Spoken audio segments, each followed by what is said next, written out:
সম্মানিত উপস্থিতি, আপনারা যারা দূর থেকে আসছেন, এখন বন্যা মুক্ত অনেক কষ্ট করে আপনারা অনেকক্ষণ সময় করছেন, এই জন্য আমি আন্তরিকভাবে দুঃখিত। আসলে একটা বিষয় হলো, আপনাদের সবসময় আমাদের দিতে ইচ্ছা করে, কারণ ইচ্ছা আপনাদের সরকারি ইচ্ছা। সরকার আমাদের দেখেন বন্যা দুর্গতের জন্য শেখ হাসিনা আমাদের প্রধানমন্ত্রী, উনি তার উপরে একটা কথা হলো একটা নির্দিষ্ট পরিমাণ আছে। আমি চাইলে আসলে আমার সবাই গ্রামে ভালো লাগে, কিন্তু এই পরিমাণটা নগণ্য। আর সামান্য কিছু চাল, এই চালটা বিক্রি কথা বলতে পারে না। যারা যারা স্লিপ পাইছেন তারাই চালটা পাবে। আমরা কিন্তু এর জন্য অন্যান্য চাল দিতে গেলে, যখন আমরা ঈদের আগে বেশি পরিমাণ চাল আসে, তখন কিন্তু আমরা মেম্বারকে বেশি করে ভাগ করে দিই, অনেক লোকের এখানে সমাগম হয়, তাই আমরা 1500 লোককে তখন দিতে পারি। কিন্তু এখন কিন্তু মাত্র এই 250 টাকা, এই 250 টাকা দিতে গেলে ধরেন আমার প্রত্যেকটা ওয়ার্ডে ভাগ করলে মাত্র 15 টাকা করে হয়েছে সবাই। বিষয়টা হলে এখন তখন এটা নিয়ে আপনারা দেখতে যাবেন না, যারা কার্ড পাইছেন তারাই চাল পাবেন। ঠিক আছে,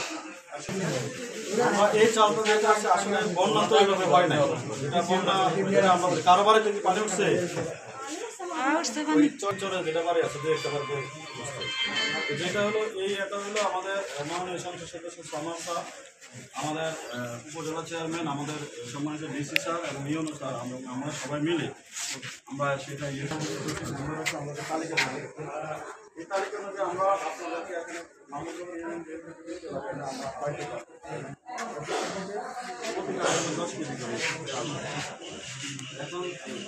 আমরা দিচ্ছি। ঠিক আছে, উপজেলা চেয়ারম্যান সাহেব আমরা সবাই চাল আনতে গেলে সবাই সমন্বয় করে ডিসিশন নিয়ে চাল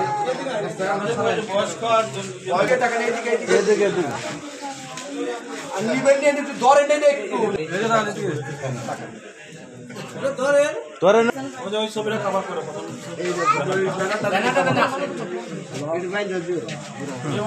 আছে